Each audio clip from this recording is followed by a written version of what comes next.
భార్య: ఏమండి, మీరు భగవంతుణ్ణి అంతలా పూజిస్తారెందుకు? భర్త: ఏముంది, మమ్మల్ని ఇంత అందంగా పుట్టించినందుకు కృతజ్ఞతలు చెప్పుకోవాలి కదా.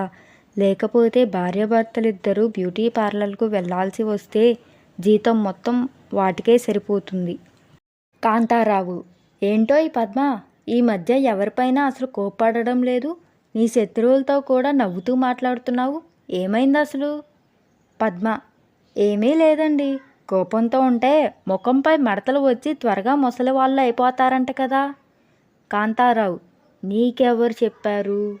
పద్మ: ఎవరూ చెప్పలేదు. మొన్న టీవీలో ఉప్పెన సినిమా చూశాను. అబ్బబ్బా, ఏమైందే? కుక్కకి ఫుడ్ పెట్టమంటే అలా అరుస్తున్నావు? ఇంట్లోంచి వస్తూ అడిగాడు సుబ్బారావు. మీరే చెప్పారు కదా, అరిచే కుక్క కరవదని. ఇది అరుస్తుంటే దాని మూతికి చేయి అడ్డు పెట్టాను.